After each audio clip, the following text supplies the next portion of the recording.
Doctor Doom, Magneto, Ultron, Thanos, King Thanos, Captain Hydra, Evil Robert Downey Jr. These are all villains that will be having their own films, will be featured in the film next year in the MCU. So me and my boy Detective decided, why not give our top 5 comic book villains with maybe 1 or 2 honorable mentions. This is Minor League Films. Let's get into some nerd stuff.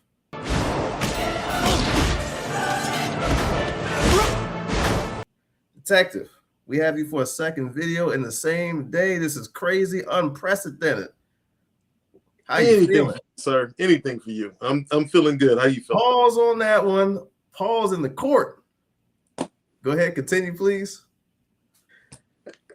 Oh boy. I have nothing to say, sir. I'm paused. Objection. Oh my god. Since you are a guest, we're gonna start with you. Top 5 villains. What is your number 5 comic book? Number 5 is Sexy Lex Luthor. We got the smartest man in DC Comics, the smartest one. His number 1 op is one of the most powerful characters in all of comics, Superman. Lex Luthor has been beefing with Superman since before I was born. And he's done extremely well for himself, too. Currently in DCKO, he's doing extremely well for himself. I told y'all. He proves brain beats brawn. He proves it time after time. So he's my number 5. I agree with him being on the list. I do not agree that he should be so low as number 5 because Lex Luthor is the greatest man of all time. He's not only the greatest villain of all time, he's also the greatest hero of all time. Okay. But we don't have to get into all that. Everything about him is great. I agree with him being on your list. We'll keep moving. For my number 5 is a DC villain, Granny Goodness. Because Granny Goodness said, what we're going to do is we're going to kidnap these 24 youth over here under the age of 10, put them through rigorous training. Hopefully all of them don't die. If they do, it's okay. We'll just kidnap some more, and we're going to make warriors out of them. In every I've seen Granny Goodness scared in the books maybe twice. Granny Goodness does not play. I don't know what her armor does for her. I know she's in hand strength, and she's naturally built like Brock Lesnar. Granny Goodness is Brock Lesnar, and she takes people down. And if you take her down, one of the reasons I like her as a villain is she'll look at you and just talk trash in an old people way. Like, oh dear, you shouldn't have done that. Oh dear, do you think this is over? And she'll turn her back. One of my favorite things about watching illustrations of these characters, Granny Goodness usually turns her back and walks off on even the most ardent heroes and just walks off. Just ask yourself a question. Why hasn't Granny Goodness been captured in all these years? First of all, respect your elders. Second of all, what you going to do? What are you going to do when a big grandma 10 feet tall comes over there and calls you dear and starts beating down on you? Nothing. You take it or you block everything and then make her leave and go back home. Come on now. I'm not mad at that choice. I didn't pay attention to Granny Goodness until the animated Justice League, and Ernest Borgnine did her voice, and the laugh. And you're right, she's built like a freaking NFL linebacker. She's jacked, dude, and she's mad, but she's a new god. New gods are super strong, super durable. But her treatment of children, CPS should have been called on her a long time ago. You can't. I'm not mad at that choice. It completely caught me off guard. Completely. I'm not mad at that choice. You can't call anybody on Granny Goodness because she is a grandma. She's just doing the best she can. That's what they do. They just do the best they can. If it didn't work out, I'm sorry, baby. and you forgive her. No one has held a grudge against Granny in all of DC. You may have thought Barter had a grudge, but what happens every time Barter sees Granny after their first and second encounter? I'm mad at you, but I'm not going to beat you down. That's childhood trauma. That's childhood trauma. That's all it is. There's no childhood trauma. There's a lot of childhood trauma with Barter and with Miracle Man. There's a lot of childhood trauma. They got over it. They're superheroes. They're fine. Oh, okay. But didn't they have a whole horrible run about that? Superheroes letting out their feelings, and Flash ended up being the killer. And what was that? Heroes Unite. Well, Heroes in Crisis. Heroes in Crisis. Jesus Christ. Yeah, it was horrible. It was horrible. But they brought back two of my old school favorites, Tattooed Man and Blue Devil. That was a highlighted series to me. I love Tattooed Man.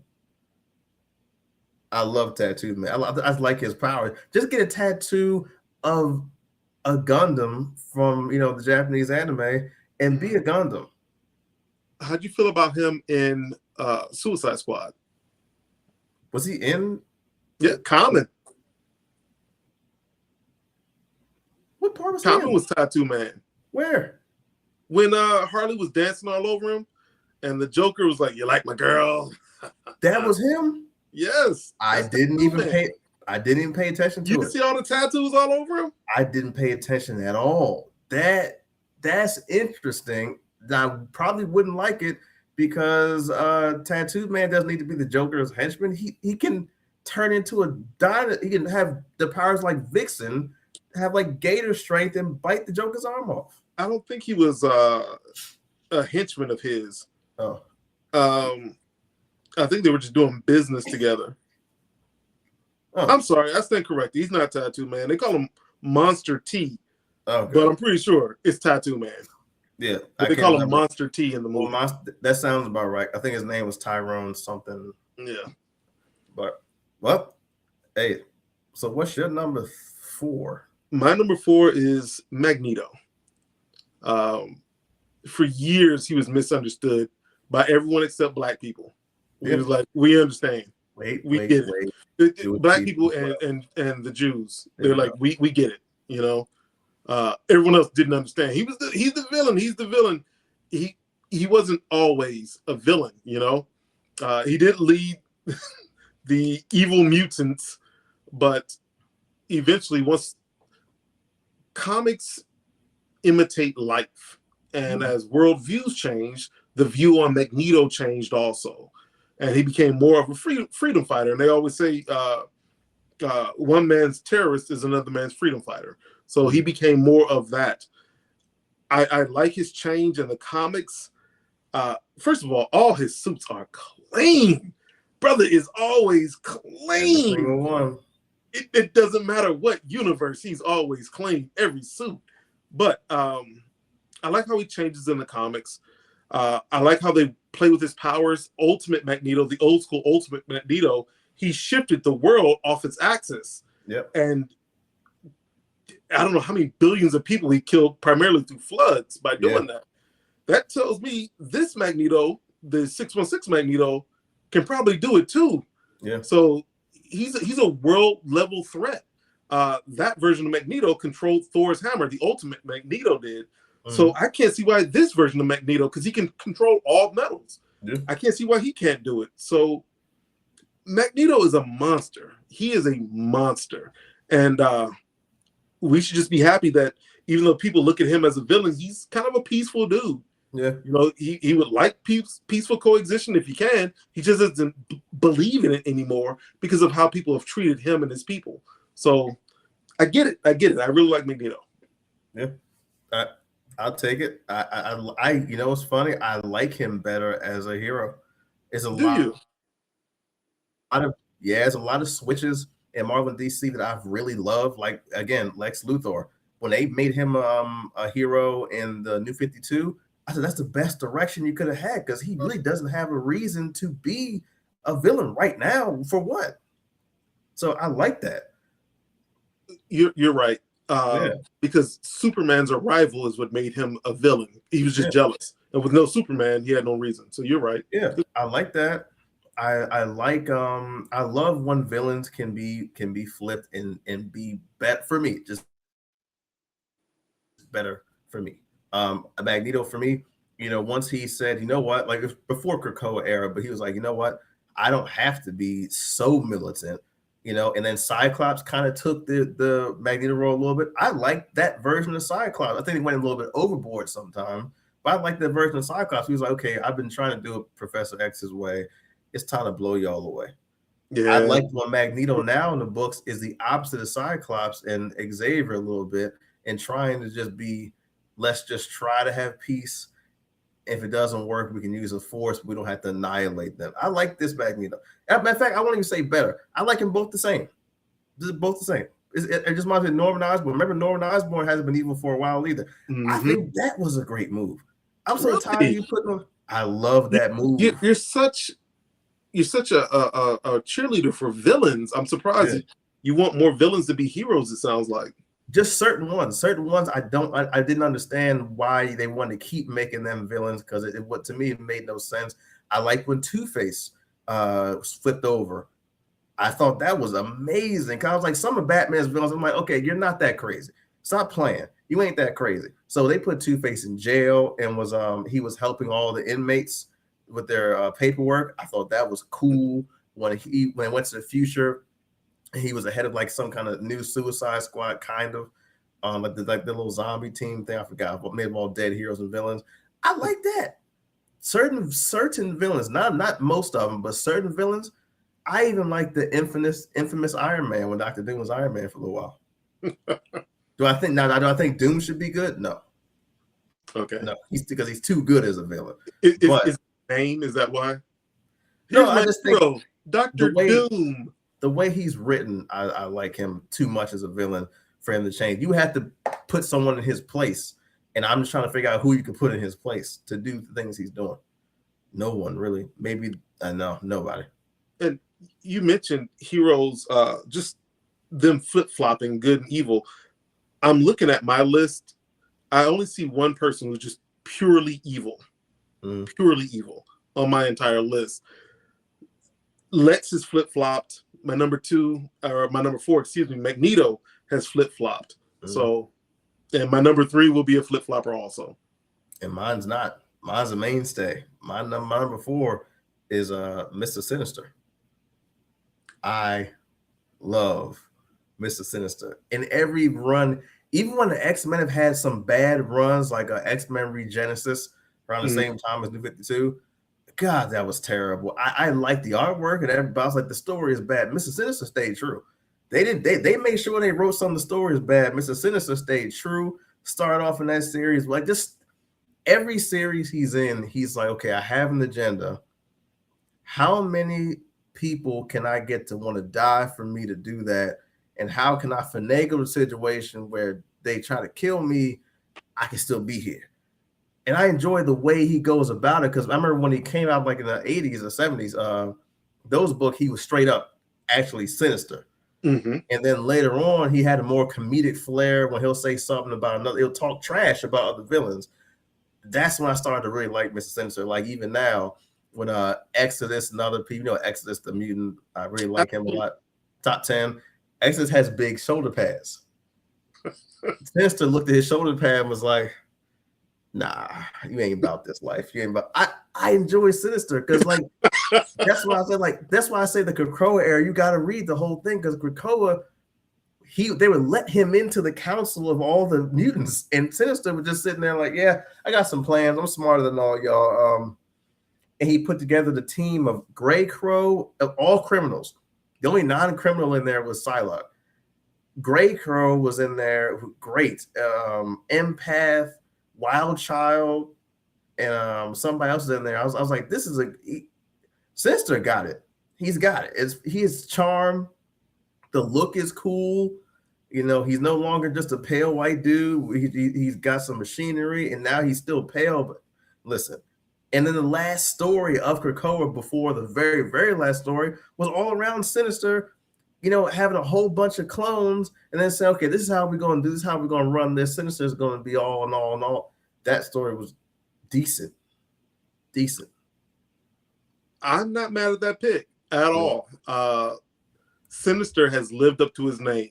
Mm-hmm. He is. I can't remember a time where he's been a good guy. He's worked with them, but it's always to his benefit. You know, he's truly a villain. Yep. He is, and I wish that they would expand him more out of the X-Men universe more often, because he's got a certain level. Like Thor is above his level, but you go under Thor, he would give people problems, and I like to see it. I really like your pick. I'd argue that he could give Thor some problems by giving the people around him problems. But 1v1, he's not a threat to Thor. Yeah, no, not 1v1. No. Yeah. So you're right on that one. So that was my number 4, and your number 3 is. All right. So my number 3 is sort of a complex character. He had a very shady past, and mind you, it's 40-something years ago, but people still bring it up to this day. Deathstroke, the Terminator. Okay. He is so much like the Terminator. That name fits perfectly. We talked about Winter Soldier. The MCU Winter Soldier, if he's sent after you, is basically a horror movie. You can run all you want, you just die tired. It's the same thing with Deathstroke, the Terminator. Once he has a contract, you're dead. It's over. With his enhanced strength, enhanced speed, he beats the shit out of people like Black Manta, you know, and Black Manta is an Aquaman villain. And I told you Identity Crisis is one of my favorite storylines of all time. I liked him with prep defeat a version of the Justice League. You didn't have Superman there. There was no Batman, but you had Kyle Rayner, Green Lantern. You had Wally West Flash, Zatanna, Green Arrow, Ray Palmer Atom, Elongated Man. They were all there, and they were motivated to capture Dr. Light. And dudes stood in their way. It showed one part where like 4 heroes are hanging off of him, and that's when Green Arrow stabbed him in the eye. Like, dude is a beast, and he's a constant pain in speedsters' asses. Like, yes, he is. If anyone you could pick to fight, who would want to pick a speedster? Deathstroke. He does not care, and I really like that. We always give Batman props for prep. We need to give Deathstroke props for prep, and we definitely. I meant to mention that about Lex Luthor also. Master prepper. But Deathstroke, he's a team buster, primarily through his prep. Oh, who we down to 3? Yes, sir. I agree with that. 3. I have to. I have to do it. Sabretooth. We talked about Sabretooth earlier, please. I don't like Wolverine as a character. Sabretooth has had traumatic childhood. He's worked through his trauma. He's still he worked through straight up being an animal, killing everything that moves for a while. Another flip. I liked when they had the remember Avengers versus X-Men Axis.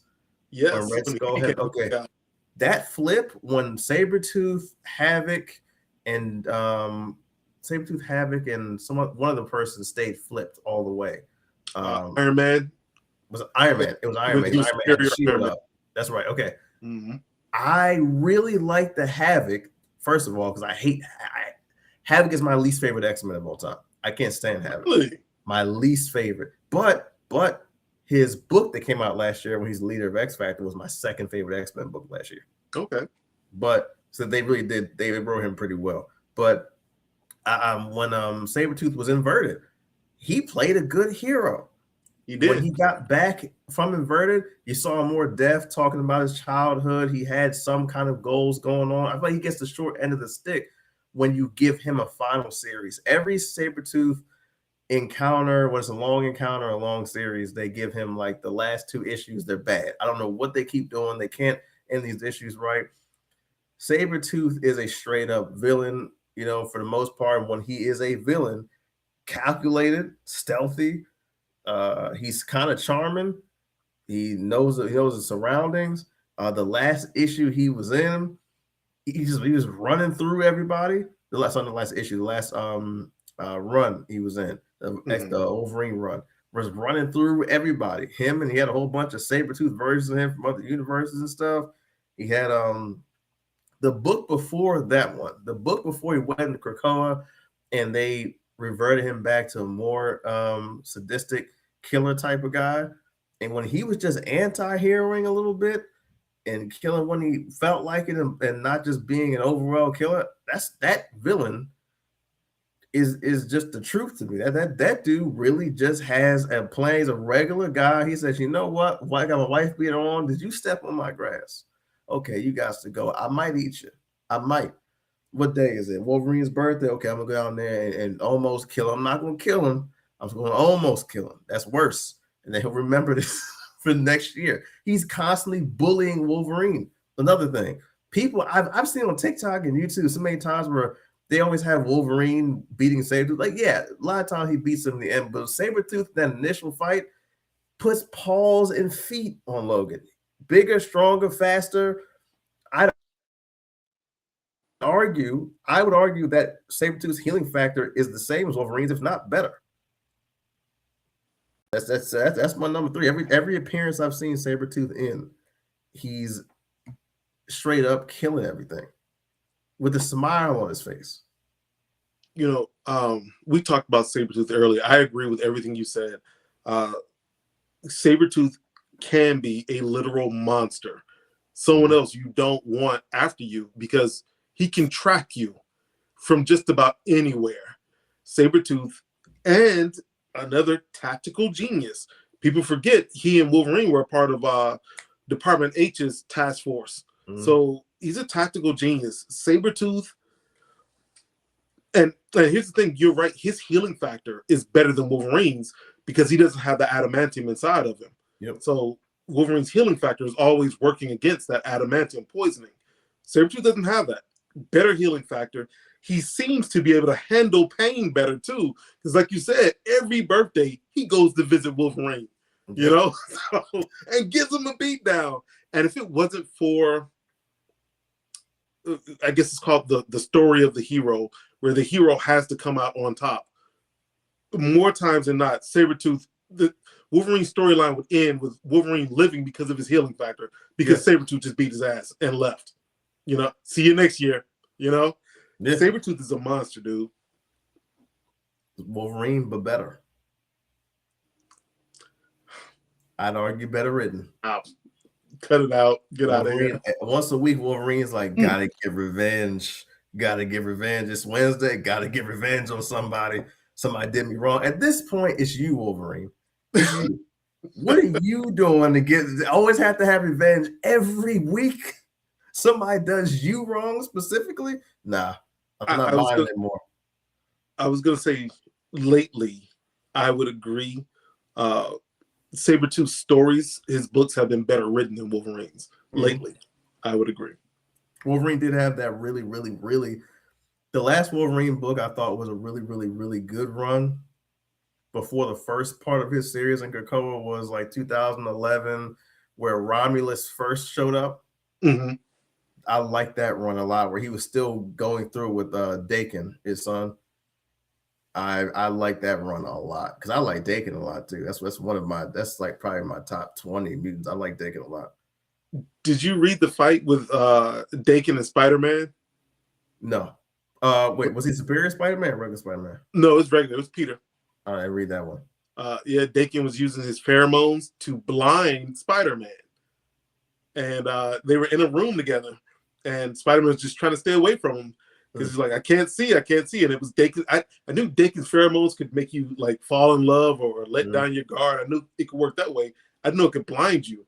And Spider-Man had to use the spider sense. But because he is Spider-Man and he's way stronger, way faster, so he beat the shit out of Dakin. Yeah. But Dakin also killed the Punisher. People forget that. And that's when they put Punisher back together as Frankencastle. So, but yeah, Dakin's a monster, man. I do like Dakin. My number 2 is my only real villain.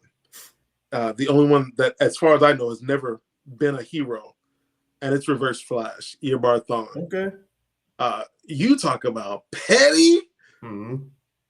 Arguably the most petty dude in comics. Like,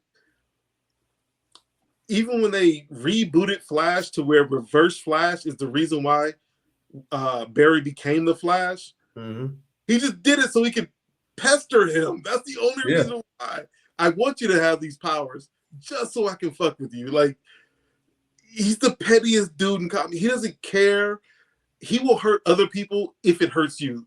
He doesn't care about Batman. He doesn't care about Superman, Wonder Woman. He really doesn't care about Wally West or Max Murphy. He doesn't care about the other Flashes. It's just Barry. Yeah. But if hurting them hurts you, I will go hurt them. He's also smarter than all the other Flashes, which he's from the future, but he's so much smarter, and he's chastised them before because fans like to say, oh, well, speedsters can travel through time. They can travel through time. And Reverse Flash has told them, even when you can do it accurately, don't do it because you will mess something up. I know what I'm doing. You don't. Yep. Super smart, super evil, super petty. The uniform, classic. The shit talking, classic. I love Reverse Flash. My number 2. Beating Batman down in his own house, classic. Yes. His own house. And people always say it's a feat for Batman. I said no, because if Reverse Flash wanted to turn him into mud, he'd be mud. He just wanted to talk some more. That's it. That's it. It's a cat playing with his food. That's all he was. That's it. That's a great number. Number two, right? No, I can't count. Number 2. Wait, that was your number 2? Yeah, it was number 2. My number 2. I hate to put her down in number 2. I really do.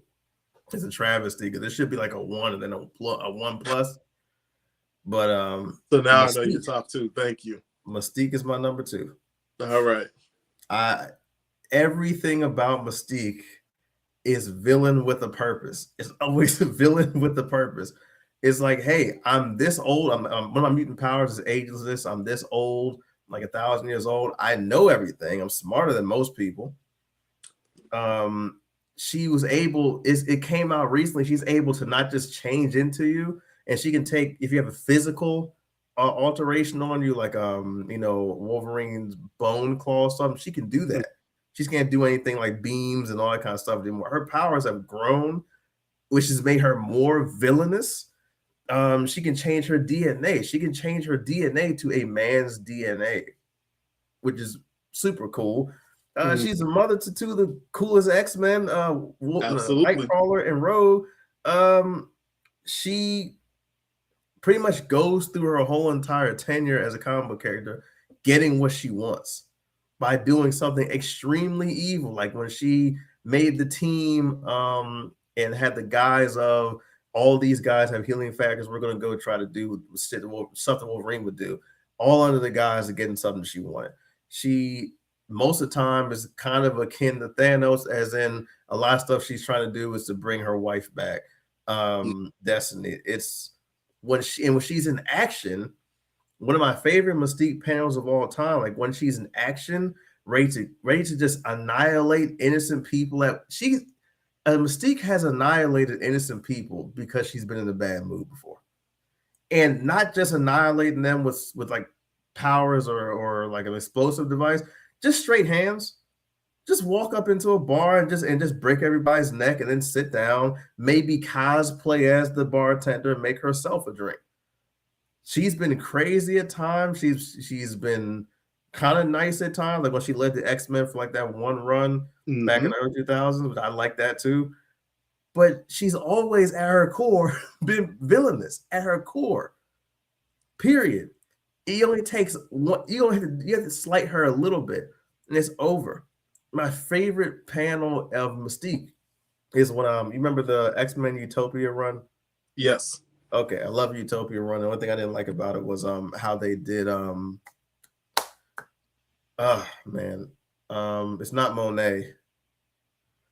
She's Native American. Moonstar, Danny Moonstar. Yeah, I didn't like how they did her in that run. That's it. That's the only flaw I think was in that run. But there's a scene where Norman Osborn is going to recruit her. He walks into the bar and sees like everybody dead, and then someone's drinking at the bar, and he knows that it's Mystique. And Mystique starts making fun of him instantly and turns into Spider-Man and starts talking trash. And then he gets upset. He's all right, cool. He says, all right, well, just come with me and nothing will happen to you, blah, blah. She thinks about it and he starts to sweeten the deal. He's like, okay, fine, whatever. I'll cosplay as Professor Xavier. And she said, you don't have enough men. And Norman Osborn's like, I had plenty of men. So they walk outside. The whole bar is surrounded by like 500 men. And Mystique looks around and is walking in just that white dress. She always walks in and she's like, Norman, nah, I was right. You needed more than this. This wasn't going to work. No gun, no weapon at all, hands and feet. When she had the death seed, she was able to hurt Thor. She stabbed through his body. And according to her, the death seed does not amp you. It just opens your mind. So all mutants have like a mental cap, basically. And this takes that cap off. And she stabbed Thor. So, I mean, with her body. Mystique is a monster, dude. And I think it's to the point now, like you said, her powers have gotten to the point. I don't think Wolverine or Sabretooth, they can even smell her. Because ordinarily they can, all right, this is a shapeshifter. We can still smell you. They can't do that with her. Yeah, she can change it. She can change her smell, change everything. Yeah. She's someone else you don't want after you because you never know who it is. So I ain't even mad at that. Not mad at all.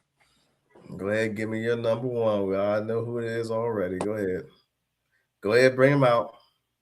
None shall defy doom. Dr. Doom is my number one. He is Tony Stark. Didn't expect that one. Reed Richards and Doctor Strange combined. He's a Sorcerer Supreme.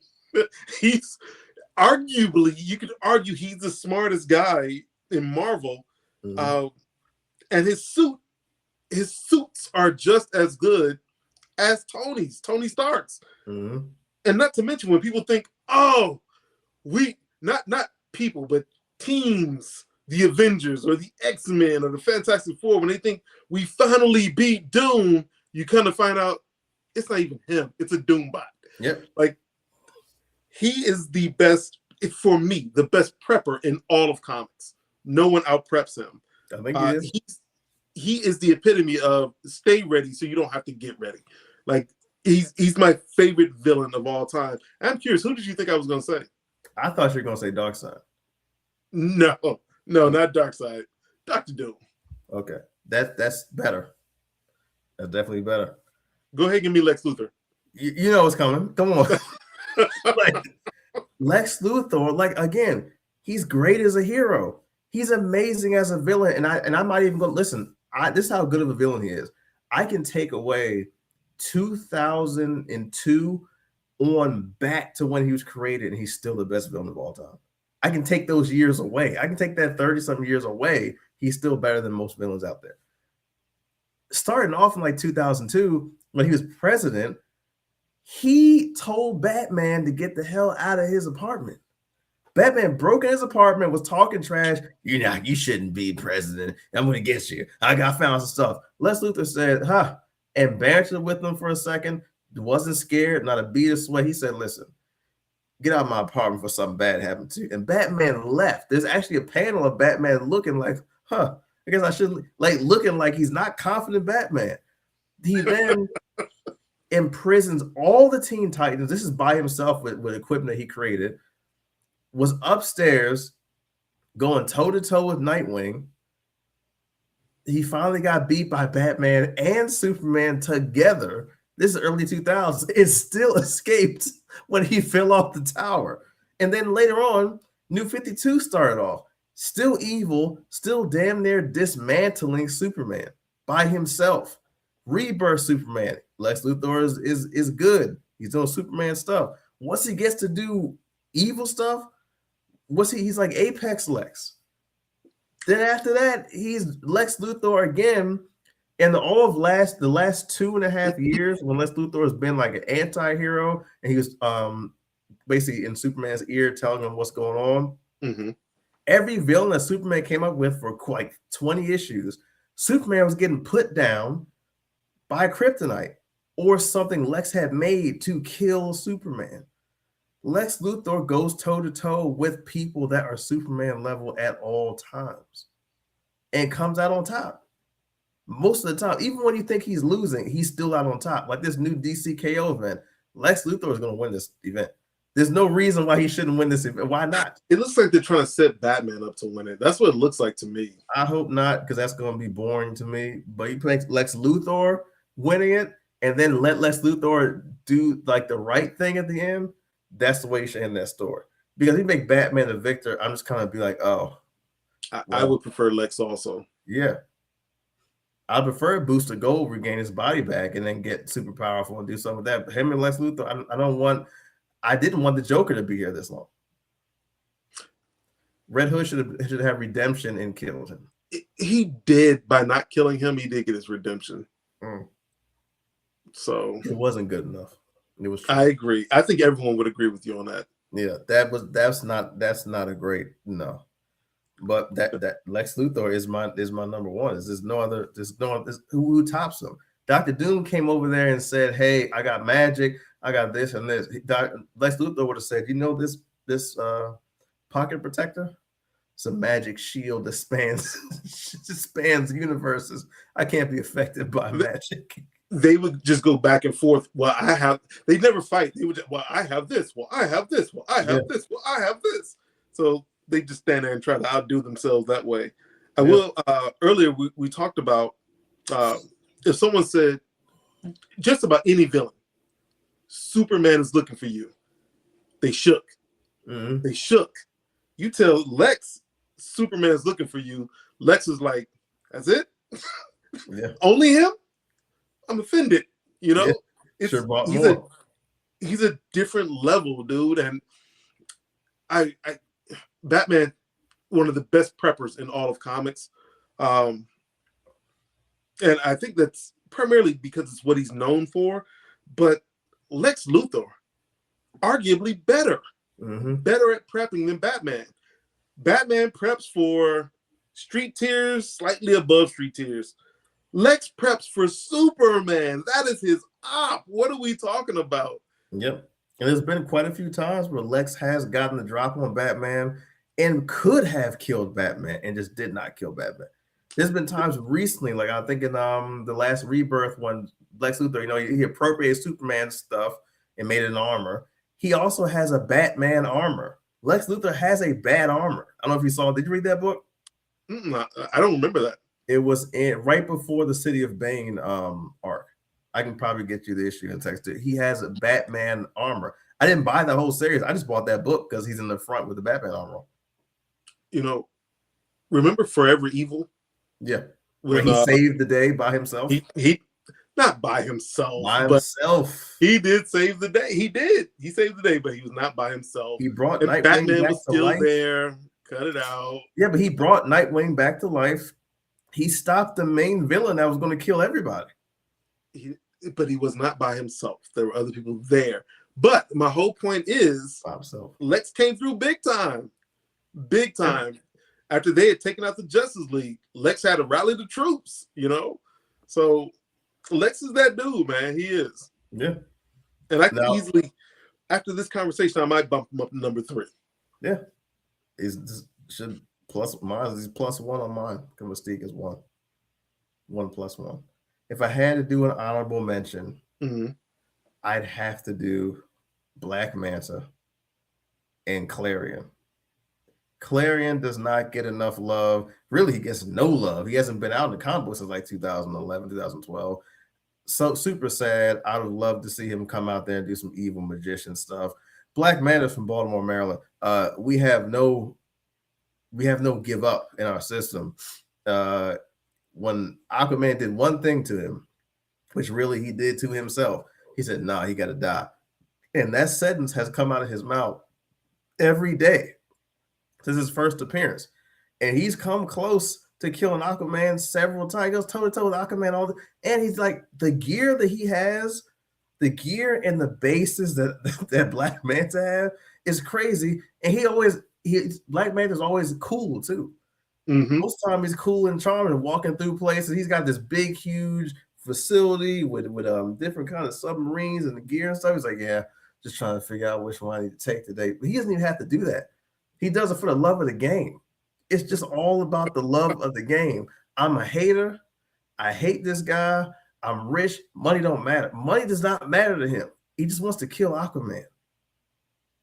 That's it. So he's a lot like Reverse Flash. Yeah. All I want is this one person, just one. Yeah. What about Clarion? Clarion, he's always been one of my favorites. I like it because when I was a kid, I will read his books or read the appearances that he was in. And I was like, okay, that was Harry Potter before Harry Potter. Just Harry Potter if he was in Slytherin. Like he's a Draco Malfoy if Draco Malfoy actually had some skill. So I like that. I like that a lot. I like that he was starting off as a spoiled brat. Then they're like, oh, wait a minute, he's a practitioner. He's really good. And so I started looking at the spells he could do. He doesn't have many goals going on, but between him and what's it called? Who's my other guy? Him, Manta, Black Manta. And the third is just silly. It's the cat Dexter from the Red Lanterns. Because Dexter, all he does is talk trash, throw up on you, and bite you. And that's all he does every issue is talk trash and bite you and throw up on you. Those are my three. So my three honorable mentions: Thanos, with or without the gauntlet, it does not matter. He's a bully. Black Adam is a bully, and Evil Sentry, when the Void is in charge, basically it's the Void, but he's a bully. It's what they do. Thanos bullies everybody because they send everybody after Thanos. Let's get the Hulk. Let's get the Thor. Let's get Thor going. We need all our powerhouses. He bullies them. Black Adam. So I'm a huge Martian Manhunter guy, and Black Adam has beaten his ass. And Martian Manhunter tried telepathy on him. And Black Adam said, here, you can have all my pain. And he gave it to him. And Martian Manhunter took off because he was like, it was too much pain.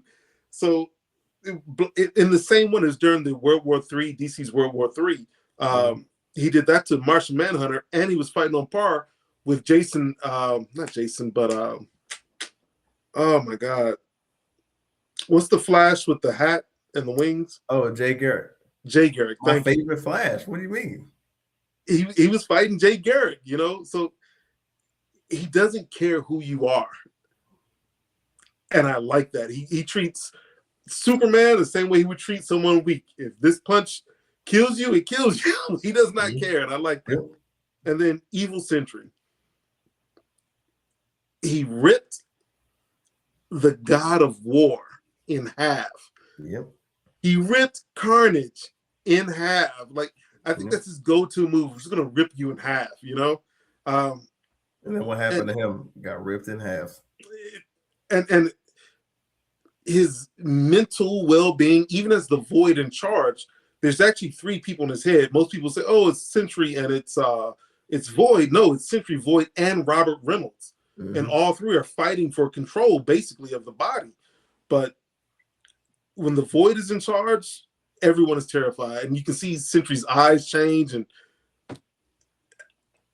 there's one book where Matt Gargan Venom got upset during the Dark Avengers, and he stood up, and Sentry just said, "Sit down." Boop, sat right back down. All right, Sentry is he's that dude, man. So those are mine. Thanos, Black Adam, and Sentry. Bullies. Yeah, just to mention about Thanos, I remember there was a book where the book where they were about to introduce Thane finally, which I'm not a big fan of Thane, but me either. Thanos went around the galaxy and killed all of his kids. I said, now that ain't villainous. I don't know what it is. He killed all of his kids except for Thane. He said, "Oh, I got one more." Damn, like that may be the most villainous thing that I've actually seen in books. I think only to be second to like Magneto in the Ultimatum when he just said, "Hey, how about this? Yeah. Everybody die." I thought all those Darkseid. No, yes, he has. Okay, yes, he has. I was about to say Darkseid didn't do that. Darkseid's a blown planet up. Yes, he has. Okay. Yeah, that ultimatum with Magneto, that it was crazy because so many heroes died and they left them dead. Yeah, they were just dead. Wolverine died, they never brought him back. Cyclops died, they never brought him back. Professor X died, they never brought him back. Yep. So Magneto, he died, never brought him back. So, I enjoyed that. And then they have Wolverine's son. They're supposed to be reintroducing Wolverine's son from that universe into this James one. Howlett.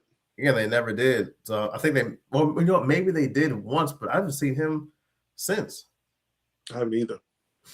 Which is fine. I mean, we didn't need him anyway. I'm tired of it's too many Wolverines. You don't need them. X-23, Honey Badger is only two people you need.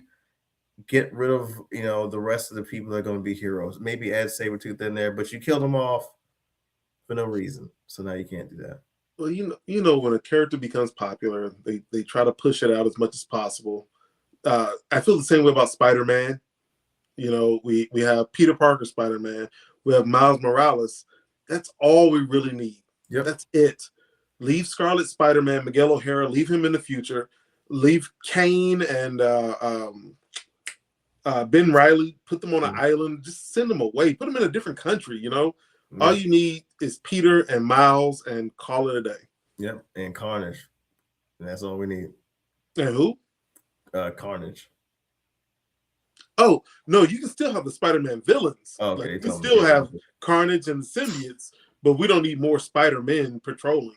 No, I agree. Spider-Man and Miles Peter Parker and Miles is fine. That's fine. Yes. That's fine. But that's our top 5 with 3 honorable mentions of our favorite villains. Let us know your favorite villains in the comments. Just don't say the Joker or Darth Vader and we'll be good. Now, you can find me on TikTok on Corona Comics. I also put shorts on YouTube every now and then on Corona Comics. You can also find me on Minor League Film, which is right here, Minor League Film Shorts Detective. They want to find you. Where can they find you? They can find me on TikTok and Instagram under The Comic Detective. And they can find me here with you. Pause again. Second time we had to pause today. What are we pausing for? I don't get it. Yeah, we got one. All right. We will catch y'all next time.